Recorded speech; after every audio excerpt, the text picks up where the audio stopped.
হ্যাঁ, 21 জুন পর্যন্ত এক্সটেন্ড করেছে, 18 তারিখে রেখেছে রেগুলার বেঞ্চে। আজকে মহামান্য প্রধান বিচারপতি না থাকার জন্য তার অ্যাসাইনমেন্ট যার ছিল ডিভিশন বেঞ্চ, মাননীয় বিচারপতি হরিশ টান্ডনজি এবং মাননীয় বিচারপতি হিরণময় ভট্টাচার্য, এদের বেঞ্চ এবং লাইফ প্রপার্টি মানুষের অগ্রাধিকার দিয়েছেন। এবং যে কমপ্লেনগুলো হয়েছে, রাজ্য জুড়ে প্রায় 10,000-এর মতো কমপ্লেন হয়েছে। সবচেয়ে বেশি কমপ্লেন হয়েছে দক্ষিণ 24 পরগনা, উত্তর 24 পরগনা, কোচবিহার জেলায়। এর বাইরেও সমস্ত জেলায় কম বেশি কমপ্লেন রয়েছে। আপনার পশ্চিম মেদিনীপুর জেলা, বীরভূম জেলা, এরকম প্রচুর কমপ্লেন অভিযোগ অন্যান্য জেলাগুলোতেও আছে। এবং সব জায়গায় একটা থ্রেটনিং চলছিল যে 19 তারিখে কেন্দ্রীয় ফোর্স চলে গেলে তারপরে মৃত্যুর মিছিল হবে 21 সালের মতো, সরাসরি হুমকি দেওয়া হচ্ছিল। এবং সেই কারণে আমরা উদ্গ্রীব ছিলাম। আর কেন্দ্রীয় যে ফোর্স আছে এরা ইলেকশন কমিশনের অর্ডারে আছে, এবং যেহেতু ইলেকশন কমিশন অর্ডারটা এমসিসি চলাকালীনই দিয়েছিলেন, তাই 19 তারিখ ছিল লাস্ট। ইতিমধ্যে মুখ্যমন্ত্রী তারা যাতে বেরিয়ে যেতে চলে যেতে পারেন, সেই জন্য তিনি নবান্ন থেকে সরাসরি নির্দেশ দিয়েছিলেন স্কুল ছাড়তে হবে। স্কুলে থাকলেন, কোন বাড়িতে থাকলেন সেটা নিয়ে তো আমাদের বিরোধী দলের বা বিরোধীদের মাথা ব্যথা বা জনগণের মাথা ব্যথা নয়। থাকার দায়িত্বটা রাজ্য সরকারের। তারা যেখানে খুশি রাখুন, স্কুলও চালু রাখুন, এটা নিয়ে কোনো সমস্যা নেই। কিন্তু এই যে ধমকিটা গোটা রাজ্য জুড়ে চলছিল যে 19 তারিখে কেন্দ্রীয় বাহিনী চলে যাবে, তারপরে আবার 21 সালের মতো আমাদেরকে বা পঞ্চায়েত নির্বাচনের মতো আবার ব্যাপকভাবে অত্যাচার আমরা করব। কেন্দ্রীয় বাহিনী থাকা অবস্থাতেই প্রায় 8-10 হাজারের বেশি কমপ্লেন হয়েছে। মেল করে থানা তো অনেক জায়গায় কমপ্লেন নেয়নি, পরে অবসরকালীন বিচারপতি মাননীয় কৌশিক চন্দ্রের বেঞ্চ ডিজিপির 2টো মেল আইডি দিয়ে বলেছিলেন কমপ্লেন করতে, তাতেও কয়েক হাজার কমপ্লেন নথিভুক্ত হয়েছে। এবং ভারতীয় জনতা পার্টির উদ্যোগে বিভিন্ন জায়গায় যে শেল্টার করা হয়েছে, তার মধ্যে আমি অনেকগুলো শেল্টার ইতিমধ্যে ভিজিট করেছি এবং পার্টির পক্ষ থেকে এবং আমি নিজেও ব্যক্তিগতভাবে তাদের লাইভলিহুডের জন্য পাশে দাঁড়ানোর ব্যবস্থা করেছি। আমি এরকম প্রায় 2,5-3 হাজার ঘর ছাড়া আক্রান্ত মানুষকে সেবাদান পর্যন্ত করেছি। তা সেক্ষেত্রে আজকে আমি বাধ্য হয়ে সোমবার দিন ফাইল করেছিলাম, অন্য অনেকে করেছিলেন। আবার একটা পিটিশনও ছিল যে স্কুল থেকে কেন্দ্রীয় বাহিনী সরিয়ে দেওয়া হোক। সে করতেই পারে যে কেউ।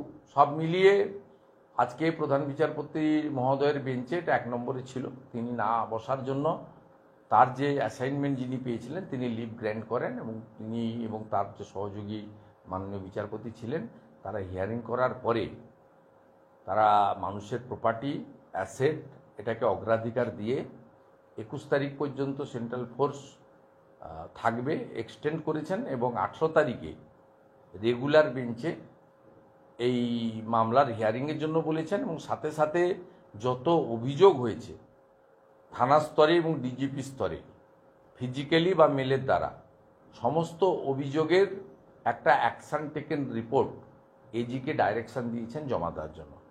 এবং এটা কন্টিনিউয়াস প্রসেসের মধ্যে থাকবে। আমরা চাই যে কেন্দ্রীয় নিরাপত্তা বাহিনী এখানে আরও বেশ কিছুদিন থাকুক এবং প্রত্যেকটা অভিযোগের তদন্ত সাপেক্ষে ব্যবস্থা নেওয়া হোক। এবং যারা বাড়ির বাইরে আছে, প্রায় 5-6 হাজার 7 হাজার মতো মানুষ বাড়ির বাইরে আছে, কেউ আত্মীয়র বাড়িতে, কেউ অন্য রাজ্যে, কিছু শেল্টার শিবিরে, বিভিন্ন জায়গায় ভারতীয় জনতা পার্টির কার্যালয়ে বা অন্যান্য জায়গায়, আশ্রমে অনেক জায়গায় আছেন, অতিথিশালায়, তারা যাতে নির্ভয়ে বাড়ি ফিরতে পারেন সেই ব্যবস্থা প্রশাসনের পক্ষ থেকে করা হোক, এটা আমরা চাইছি। এবং ভারতীয় জনতা পার্টির যারা জেলা স্তরে কার্যকর্তা আছেন বা যারা গত নির্বাচনে লড়েছিলেন, যাদের এলাকা সাফার করেছেন, তারা প্রত্যেকে চেষ্টা করছেন আমি রাজ্যের বিরোধী দলনেতা হিসেবে রাজ্যের শাসক দলের দ্বারা আক্রান্ত প্রত্যেকটা মানুষের পাশে দাঁড়ানোর আমার যেটুকু সীমাবদ্ধ ক্ষমতা আছে, অসীম ক্ষমতা নেই, তার মধ্যে আমি দাঁড়ানোর চেষ্টাও করেছি। আমি তাদের এলাকা পর্যবেক্ষণও করেছি, লিগ্যাল ব্যাটলও করেছি। ভবিষ্যতে সাংবিধানিক দায়িত্বে যারা আছেন তাদের কাছে নিয়েও আমি আক্রান্ত মানুষজনকে নিয়ে পৌঁছানোর চেষ্টা করব। একুশের পোস্টপল 21-এর যে বিধানসভা সেই একই কায়দায় তো দেখা যাচ্ছে, মানে সেম পোস্টপল ভায়োলেন্স। এবারে কায়দাটা একটু অন্যরকম। 21-এ 57 ডেথ হয়েছিল, এবারে ডেথ নেই, ইনজোর্ড প্রচুর, কিন্তু এবারে যেটা ভয়ঙ্করভাবে করা হয়েছে, বাজারে দোকানগুলো বন্ধ রাখা হয়েছে। ভারতীয় জনতা পার্টির সমর্থক বা যে বুথে ভোট পায়নি সেই বুথে এক কথায় বলা যেতে পারে হিন্দুদের দোকানগুলো বন্ধ রাখা হয়েছে, এবং মুসলিমদেরও আছে যারা আইএসএফ করেছেন বা বিজেপির সংখ্যালঘু মোর্চায় ছিলেন, এজেন্ট হয়েছেন, তারাও। আমাদের শিবিরগুলোতে অনেক মুসলিম লোকজনও আছে। এরা চাইছে যে রাজ্যের একটা বড় অংশে যাতে আগামী দিনে বিরোধীদের কোনো অস্তিত্ব না থাকে। এবারে যেটা করছে সেটা মধ্যযুগীয় বর্বরতার মতো। রেশন বন্ধ করেছে কয়েক হাজার লোকের, রেশন তুলতে দেয়নি এই সপ্তাহের রেশন। ইলেকট্রিকের লাইন কেটেছে, ট্রান্সফরমার ফেলে দিয়েছে, এরকম বেশ কয়েকটা গ্রাম পাড়া রয়েছে। আর টোটো অটো চালাতে দিচ্ছে না বিভিন্ন রুটে, এই টালিগঞ্জ যাদবপুর সহ এরকম 150-200 জায়গা থেকে আমরা কমপ্লেন পেয়েছি টোটো অটো চালাতে দিচ্ছে না। আর দোকান যদি বন্ধ হিসাব ধরেন তাহলে হিঙ্গলগঞ্জ থেকে শুরু করে, বাদুড়িয়া থেকে শুরু করে, কোচবিহারের তুফানগঞ্জের রামপুর বাজার থেকে, দিনহাটার বেশ কিছু জায়গা থেকে শুরু করে, সামগ্রিক ক্যানিংয়ের বেশ কিছু জায়গা, জয়নগর কুলতলির বেশ কিছু জায়গা, সব মিলিয়ে আপনার প্রায় 1,500-2 হাজার দোকানদারকে এখনো পর্যন্ত তাদের দোকান খুলতে দেওয়া হয়নি, ব্যবসা করতে দেওয়া হয়নি। এবং এই ঘটনা এই বিধাননগরে আমি বসে আছি, এর পাশেই ভাঙড়ের চন্দনেশ্বরে, এটা কলকাতা পুলিশের আওতাধীন। সেখানে এমনকি একজন কুয়াক ডাক্তারের তার ডিসপেন্সারি বন্ধ করা হয়েছে, তার ওষুধ দোকানও পর্যন্ত বন্ধ করে রাখা হয়েছে। বলছি, মানিকতলা বিধানসভার উপনির্বাচনে মমতা বন্দ্যোপাধ্যায় নবান্নে বসে প্রার্থী ঘোষণা করলেন।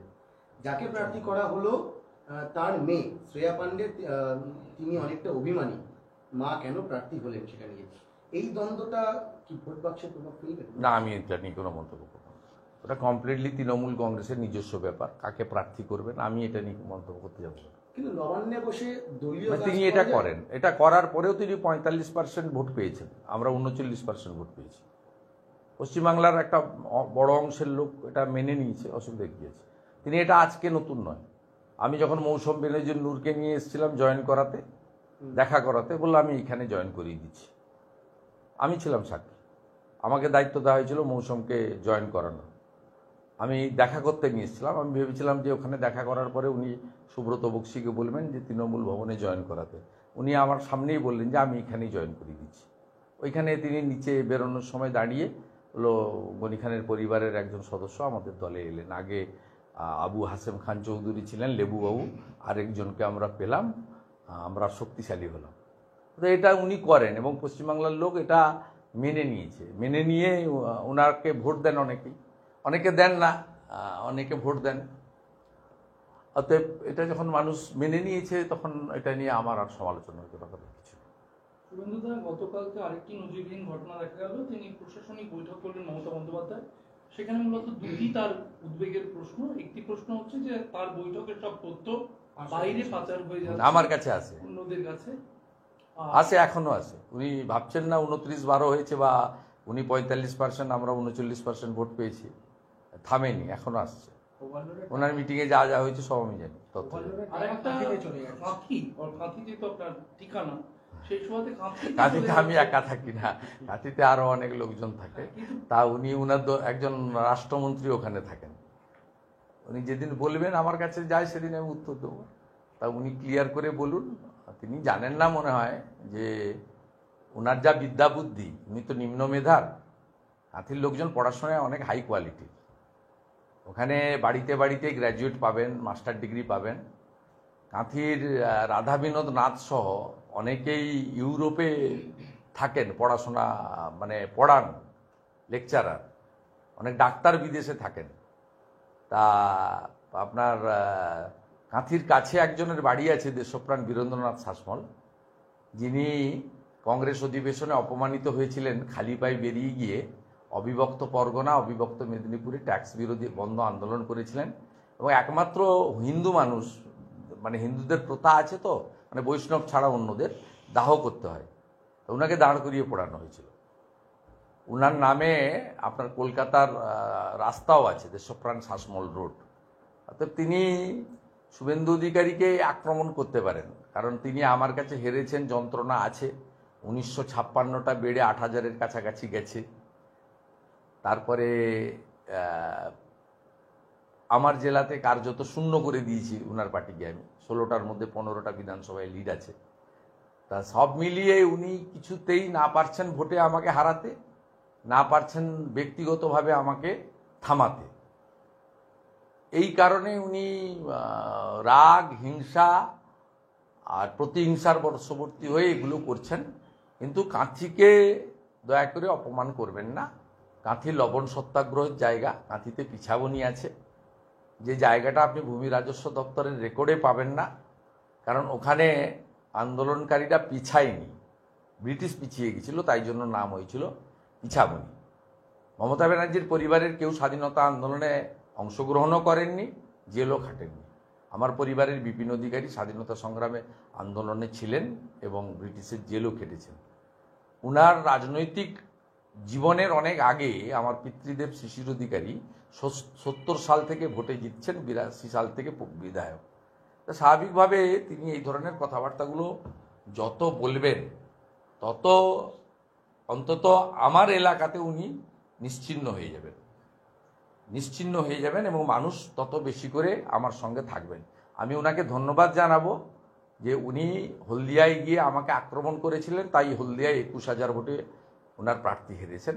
ওনাকে আমি ধন্যবাদ জানাবো। উনি কাঁথি শহরে হেঁটেছিলেন, সেই জন্য কাঁথি শহরের প্রায় সব ওয়ার্ডে বিজেপি প্রার্থী এগিয়ে আছে এবং দক্ষিণ কাঁথি বিধানসভা কেন্দ্রে প্রায় 20,000 লিড বিজেপি পেয়েছেন। আমি ওনাকে বলবো বারে বারে আপনি আসুন এবং আমাকে আক্রমণ করুন। এতে আমার ভোট ব্যাংক আমার এলাকায় বা আমার নির্বাচক মণ্ডলী আরও বেশি করে আমার সঙ্গে এগিয়ে আসবে।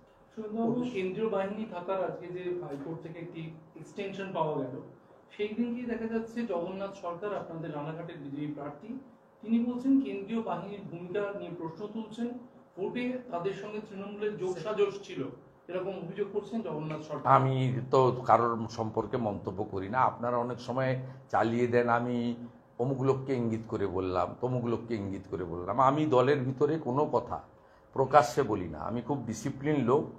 আমি কলেজ লাইফে এনএসএস করেছি, আমি কংগ্রেস করেছি যখন, তখনও কংগ্রেসের কথা বাইরে বলিনি। কংগ্রেসে উপদল চলে, আপনারা জানেন। আমি তৃণমূল যতদিন করেছি, কোনো দিন আমার ভাইপো এত হাত ধুয়ে আমার পিছনে লেগে থাকতো, মুকুল রায় লেগে থাকতো, তা আমি কোনো দিন প্রকাশ্যে একটা কথাও কোনো দিন বলিনি। আমি ভারতীয় জনতা পার্টি করি, তাতে সবাই আমাকে পুরস্কার দেয় না, কেউ তিরস্কারও দিতে পারেন, অনেক কিছু পোস্টও করতে পারেন, তির্যক মন্তব্য করতে পারেন। ভালো হলে নিজেদের ক্রেডিট দেন, খারাপ হলে আমার ঘাড়ে চাপান। কিন্তু আমি কখনোই আমার দলের অভ্যন্তরীণ বিষয় বাইরে বলতে চাই না। কেন্দ্রীয় বাহিনী এসেছিল নির্বাচন কমিশনের অর্ডারে এবং তাদের স্বতন্ত্র ভূমিকা এখানে ছিল না। তারা নিয়ন্ত্রণ ছিলেন রাজ্য পুলিশের হাতে। স্বাভাবিকভাবে কেন্দ্রীয় বাহিনীর অন্য সময়ে আসা, যেটা উত্তর পূর্বাঞ্চলে স্পেশাল অ্যাক্ট ছিল, যে একটা পরে উঠে যায় আবার পরে মণিপুরে সেটা চালু হয়েছে, সেই অ্যাক্টের আওতায় বা কাশ্মীরে যে পাওয়ারটা ছিল, সেই পাওয়ারটা তো এখানে কেন্দ্রীয় বাহিনীর হাতে ছিল না। কেন্দ্রীয় বাহিনীর কিওয়ার্ডটিও নিয়ন্ত্রণ করেছে রাজ্য পুলিশের লোকেরা। তাই আমি আমার সম্মানীয় কলিগ, আমাদের ভারতীয় জনতা পার্টির মধ্যে সবচেয়ে হাইয়েস্ট ভোটে জিতেছেন 1,84,000 ভোটে, এবং বিশিষ্ট শিক্ষক সম্মানীয় জগন্নাথ সরকারের কোনো মন্তব্য নিয়ে সংবাদ মাধ্যমের কাছে আমি কোনো মন্তব্য করব না। আমি নিজেও আমার কিছু বলার থাকলে আমার ফোরাম আছে, সেখানে আমি বলি, এবং আমার সে বলার সুযোগ রয়েছে। কারো মাধ্যমে যেতে হয় না, সরাসরি বলার সুযোগ রয়েছে। তাই আমি প্রকাশ্যে এসবের মধ্যে নেই। উপনির্বাচনের প্রস্তুতি, যেহেতু 10ই জুলাই উপনির্বাচন এবং তৃণমূলের তরফে প্রার্থী নাম প্রায় ঘোষণা করে দেওয়া হচ্ছে, সেই সময় দাঁড়িয়ে আপনারা যেহেতু প্রধান বিরোধী দল, রাজ্য সভাপতিকে কেন্দ্রীয় মন্ত্রী করে দেওয়া হয়েছে, রাজ্য বিজেপি কতটা প্রস্তুত এই চার? আমি এটা নিয়ে একদমই কোনো মন্তব্য করব না। তার কারণ আপনাদের একটা জিনিস ভুল হচ্ছে, যে প্রার্থী নির্বাচন প্রচার কৌশল এই সবটাই কিন্তু সংগঠন তৈরি করে। ভারতীয় জনতা পার্টিতে সংগঠনের একটা সিস্টেম রয়েছে। আমি রাজ্যের কোর কমিটির সদস্য, 15 জন না 18 জন আছে। সেই কোর কমিটির মিটিংয়ে যদি ডাকে, সেখানে যদি আমাকে কিছু বলতে বলা হয় বা আমি মনে করি যে বলবো বা সাইলেন্ট থাকবো, অনেক সময় সাইলেন্ট থাকি, আর অনেক সময় বলার যদি প্রয়োজন মনে করে বলি, আবার জিজ্ঞেস করলেও নির্বাক থাকি না, উত্তর দেওয়ার চেষ্টা করি।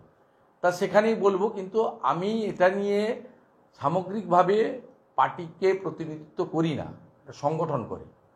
এটা নিয়ে জানতে গেলে আমাদের প্রধান মুখপাত্র শ্রমিক ভট্টাচার্যের কাছ থেকে জানতে হবে, যিনি প্রত্যেক দিন সাংবাদিকদের সামনে থাকেন।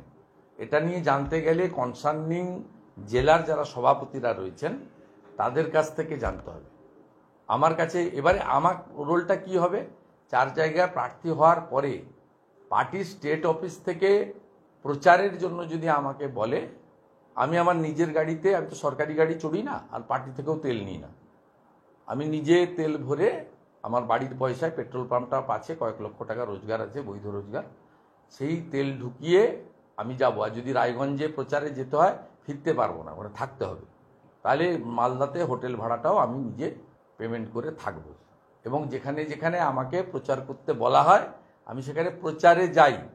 সংগঠিত করার কাজটা আমার নয়, কেবলমাত্র আমার জেলাতে পার্টির সংগঠনের লোকেরা, তারা রাজ্যের নির্দেশিকাও যেমন পালন করেন, আমার পরামর্শটাও মেনে চলেন। এর বাইরে সাংগঠনিক ব্যাপারে আমি কোনোদিন হস্তক্ষেপ করি না, ভবিষ্যতেও করার কোনো ইচ্ছা নেই। অভিষেক বন্দ্যোপাধ্যায় সাময়িকভাবে রাজনীতি থেকে বিরতি নিয়েছেন। অনেকে বলছেন মানিকতলার উপনির্বাচনের প্রার্থী কে হবেন তা নিয়ে দ্বন্দ্ব মমতা বন্দ্যোপাধ্যায়ের সঙ্গে।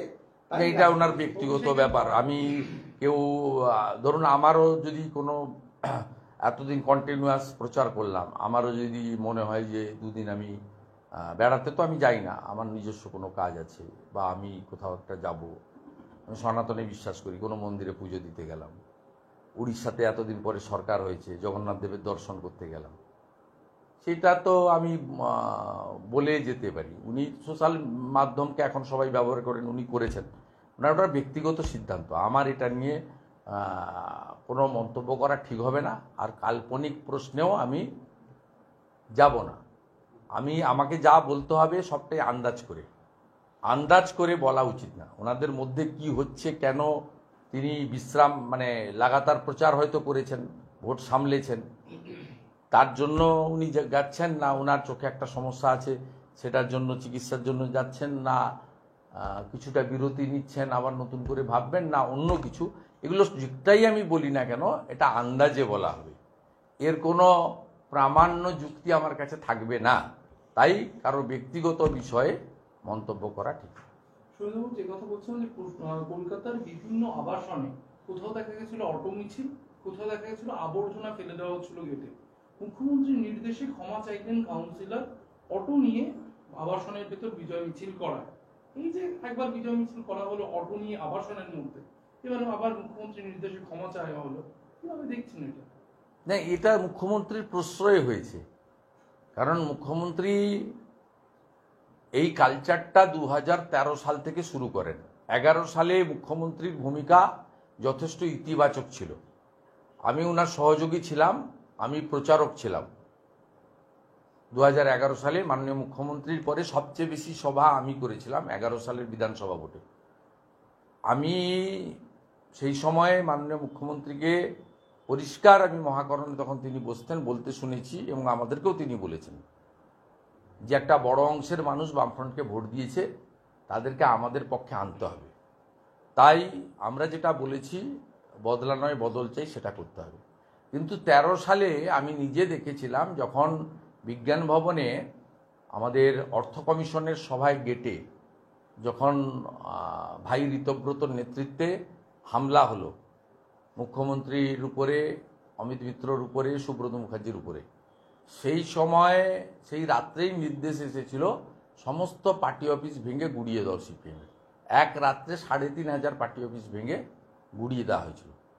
এবং 13 সাল থেকে সমানে এই কালচারটা চলছে, এবং বিরোধীদের জব্দ করো, বিরোধীদেরকে হেনস্থা করো, যত রকম পারো করো, এবং 21 সালের পরে লাগাতার 1 বছর আমার বাড়ি আক্রান্ত হয়েছে, যেখানে আমি সপ্তাহে 1-2 দিন থাকি কিনা, মানে নাইট স্টে করার জন্য রাতে থাকি কিনা খুব সন্দেহ আছে, সেটা আক্রান্ত হয়েছে। এবং আমার মা বাবা সিনিয়র সিটিজেন, তারা ভীষণভাবে আক্রান্ত হয়েছেন।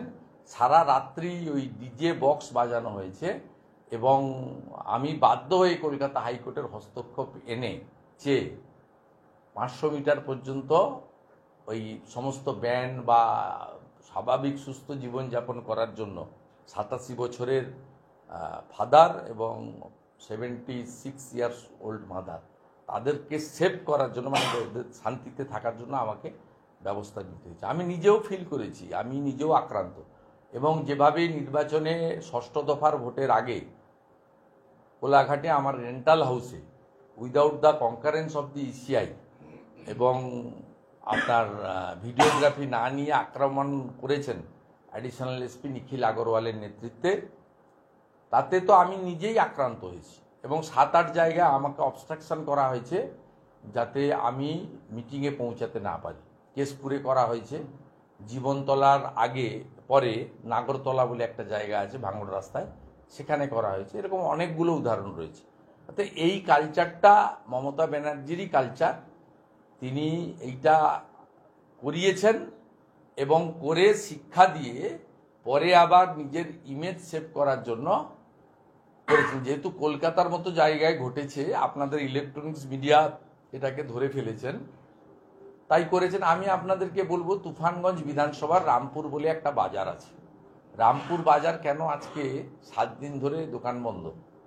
আপনি কি ছবি করুন না, কেন অসংখ্য দোকান মিনাখাতে, বাদুড়িয়াতে বন্ধ করে রাখা হয়েছে? আপনি খোঁজ নেন। কেন তফসিলি মোর্চার নেতা সঞ্জয় নায়কের বাড়ি সম্পূর্ণ ভাঙচুর করে দেওয়া হয়েছে? সেটা গিয়ে খোঁজ নেন। কেন ঘাটালের মনসুখাতে আমাদের দুটো চায়ের দোকান, সেখানে ভারতীয় জনতা পার্টির লোকেরা বসে আড্ডা মারত, চা খেত, পুড়িয়ে দেওয়া হয়েছে গরিব মানুষের চায়ের দোকান।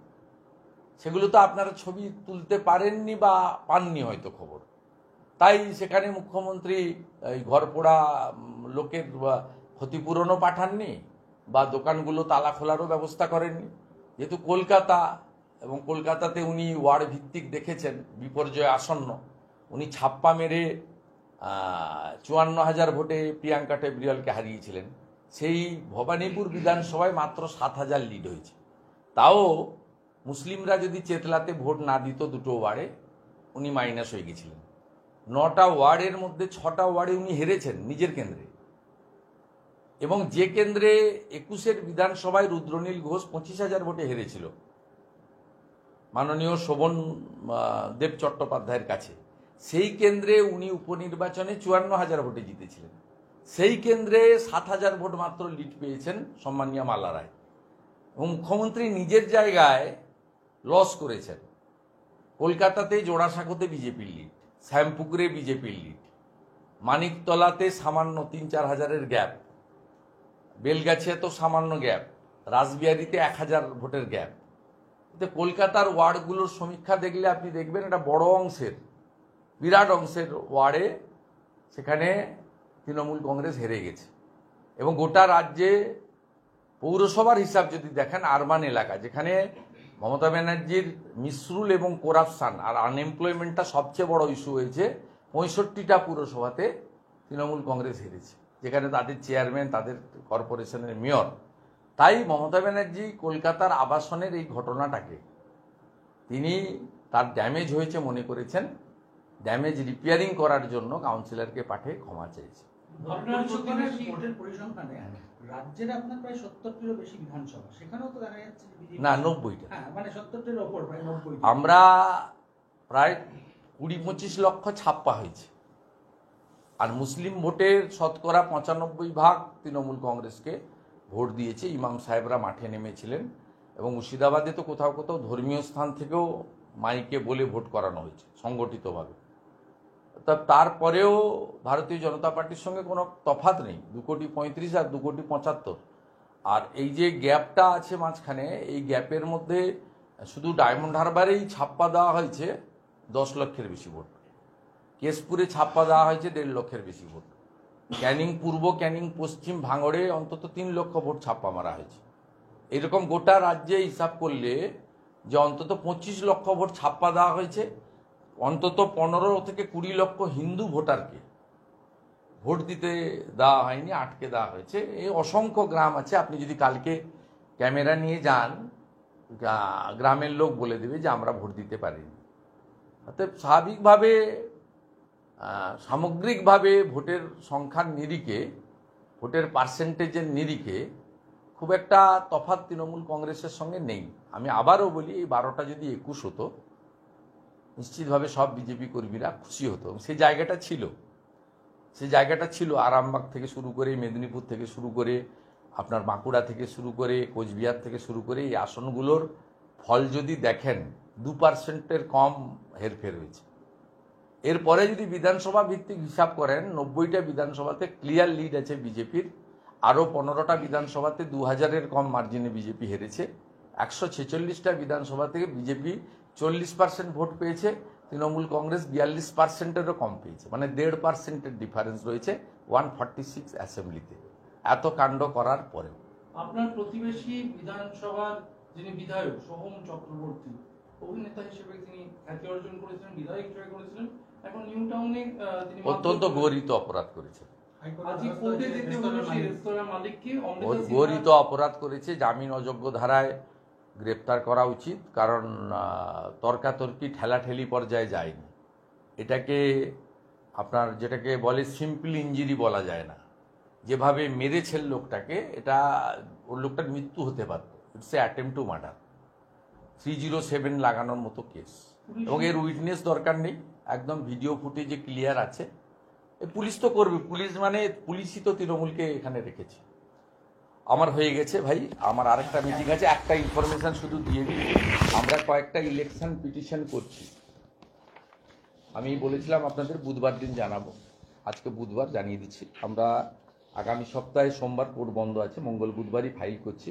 হিরণময় চট্টোপাধ্যায় ঘাটালে তিনি ইলেকশন পিটিশন করছেন 1951 সনে পিপুলস অ্যাক্ট দিয়ে। ওই ওনার কেশপুর এবং সবঙ্গের উনি প্রচুর তথ্য, রিপোর্ট ইত্যাদি দিয়ে ইলেকশন পিটিশন করছেন। এবং তৃণমূল শুনে রাখুন, এই ইলেকশন পিটিশনটা 4-5 বছর ধরে ঝুলবে না, 6 মাসের মধ্যে যাতে ডিসপোজ অফ হয় সেই ব্যবস্থা আমরা করছি। রেখা পাত্র মহোদয়া করছেন ইলেকশন পিটিশন, কারণ যে আইনে দেবাশিস ধরের নমিনেশন বাতিল করেছেন, সেই একই আইনে হাজি নুরুলের বাতিল হওয়ার কথা। আমরা প্রপারলি অবজেকশন দিয়েছি, অবজেকশন ওভাররুল করা হয়েছে, এন্টারটেন করা হয়নি। তাই হাজি নুরুলের নমিনেশন বাতিল করার জন্য আমরা রেখা পাত্র মহোদয়া করছেন। অভিজিৎ দাস ববি ডায়মন্ড হারবার, তিনিও সিসিটিভি ওয়েবকাস্টিং, সিসিটিভি ফুটেজ তার সেন্ট্রাল ফরেন্সিক ল্যাবে তদন্ত, এবং তদন্ত রিপোর্ট যদি পক্ষে আসে, এন্টায়ার ইলেকশন প্রসেস বাতিল করে সিবিআই ইনভেস্টিগেশন করার জন্য তিনি ইলেকশন পিটিশন করছেন। আর ইলেকশন পিটিশন করছেন ডাক্তার অশোক কান্ডারি। এই 4টা ইলেকশন পিটিশন মঙ্গল বুধবার দিনই কলকাতা হাইকোর্টে ফাইল করার সিদ্ধান্ত হয়েছে। এক্ষুনি আমি প্রার্থীদের সঙ্গে মিটিং করেছি। সাথে সাথে আরেকটা বিষয় আমাদের নোটিশে এসছে, আমি শনিবার দিন কোচবিহার যাব, ফিরে এসে আপনাদের তথ্য আরও দিতে পারবো। 18 রাউন্ড পর্যন্ত মাননীয় নিশীথ প্রামাণিক এগিয়েছিলেন, 19-20 রাউন্ডে তাকে হারিয়ে দেওয়া হয়েছে। এবং খুব আশ্চর্য হয়ে যাবেন, যেটা কোনো এই জয় পরাজয়, দিল্লির সরকার, রাজ্যের ফল নিয়ে আপনারা সবাই ব্যস্ত হয়ে গেছিলেন, আমরাও ব্যস্ত হয়ে গেছিলাম, সবাই মিলে ওভারলুক করে গেছি আমরা।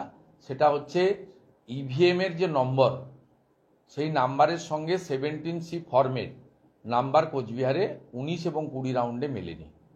এবং এর জন্য যারা প্রতিবাদ করেছিলেন, ভারতীয় জনতা পার্টির 2জন গণনা এজেন্টকে হলের মধ্য থেকে গণনা শেষ হওয়ার আগে জেলা শাসকের নির্দেশে পুলিশ গ্রেপ্তার করে। তারা 5 দিন জেল খেটে গত পরশুদিন বেল পেয়েছেন। আমরা কোচবিহারের বিষয়টাও খোঁজ খবর নিচ্ছি, যেহেতু 30 দিনের মধ্যে ইলেকশন পিটিশন করতে হয়, আমাদের হাতে কিছুটা সময় আছে। আপাতত 4টি ইলেকশন পিটিশন মঙ্গল বুধবারের মধ্যে হাইকোর্টে হচ্ছে। আর কোচবিহারের ব্যাপারেও আমরা যে তথ্যগুলো পেয়েছি, এই তথ্যের সমর্থনে কাগজপত্র, ডকুমেন্ট জোগাড় করে সেটা নিয়েও আমরা যাব। ইভিএমের নাম্বারের সঙ্গে প্রিজাইডিং অফিসারের দেওয়া 17C ফর্মের নাম্বার বহু ইভিএমে কোচবিহারে মেলেনি। এটা রাজ্যের হয়তো অন্য জায়গায় হয়েছে, তাই এইটা নিয়ে আমরা এবং প্রতিবাদকারী গণনা এজেন্টকে গণনা কেন্দ্র থেকে জেলা শাসকের নির্দেশে পুলিশ গ্রেপ্তার করেছে হল থেকে, বিফোর কাউন্টিং। এটা করতে পারেন না।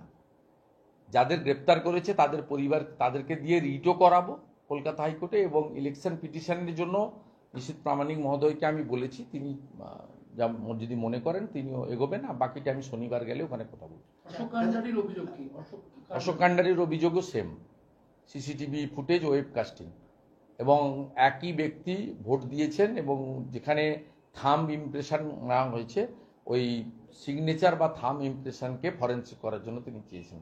কারণ ক্যানিং পূর্ব পশ্চিমে ক্যানিংয়ে ব্যাপকভাবে জাল ভোট দেওয়া হয়েছে, ব্যাপকভাবে 1,70,000 60,000 করে এক একটা সিটে লিড হয়েছে। বাসন্তীর বড় অংশে করেছে। দাদা, চারটে কেন্দ্রে ছিল এই যে দাদা, চারটে কেন্দ্রে আমরা আজ কাগজ রেডি করে ফেলেছি উইথ ডকুমেন্ট। মমতা ব্যানার্জি যেমন আমার বিরুদ্ধে কেস করেছেন কোনো ডকুমেন্ট ছাড়া, 3.5 বছর হয়ে গেছে, কোনো ডকুমেন্ট নেই, তিনি কানে শুনে করে দিয়েছেন। আমরা সব ডকুমেন্ট, ভিডিও ফুটেজ, তথ্য দিয়ে করেছি, এবং প্রিজাইডিং অফিসাররাও অনেকে কমপ্লেন লিখে দিয়ে গেছেন, যা যা হয়েছে তারা দেখেছেন। আর আমাদের ডায়মন্ড হারবারে এবং কেশপুরে আমরা প্রচুর ভিডিও ফুটেজ পেয়েছি। আর রেখাপাত্রর ইস্যুটা তো কোনো বিষয়ই নয়, কারণ সেটা আইনে পরিষ্কার লেখা আছে যে before submit of the nomination NOC দিতে হবে। সেম গ্রাউন্ডে দেবাশিস ধরের নমিনেশন বাতিল করেছেন, আর সেম গ্রাউন্ডে প্রপার টাইমে, ডিউ টাইমে, ডিউরিং স্কুটিনি অবজেকশন দেওয়ার পরেও হাজি নুরুলের নমিনেশন রেখে দিয়েছেন। হাজি নুরুলের নমিনেশন থাকবে না, থাকতে পারে না, আইনে একদম পরিষ্কার লেখা আছে। দাদা, একটা এই রাজনীতির বাদ দিয়ে অন্য প্রসঙ্গ, নিট পরীক্ষা, নিট ইউজি, মানে মেডিকেলের স্নাতক স্তরে যে প্রবেশিকা পরীক্ষা, সেটা নিয়ে একটা অভিযোগ আসছে। সুপ্রিম কোর্টে মামলা দায়ের হয়েছে। পরীক্ষার্থীদের একটা বড় অংশ তারা বলছে আরেকবার দরকারে পরীক্ষা নেওয়া হোক স্বচ্ছতা বজায় রাখার জন্য, কারণ এটা জীবনের অন্যতম বড় একটা পরীক্ষা। আপনার অভিমত কি? আমি না জেনে বলবো না, আমি শুনলাম আপনার কাছ থেকে প্রথম। আমি মাননীয় শিক্ষামন্ত্রী ধর্মেন্দ্র প্রধানের সঙ্গে আমার খুব ঘনিষ্ঠ যোগাযোগ আছে, আমরা দু ভাই। নন্দীগ্রামের নির্বাচনে উনি আমাকে থেকে সাহায্য করেছেন। আমি ওনাকে ফোন করবো একবার, উনি আজকে ব্যস্ত ছিলেন, উড়িষ্যায় সরকার হলো, কালকে ফোন করে জেনে দেখছেন। হ্যাঁ, আমাকে জানতে হবে, না জেনে শুনেই বলবো না। কানে হাত দিতে হয় আগে, টাকের পিছনে ছুটতে নেই। চা কফি হয়ে গেছে?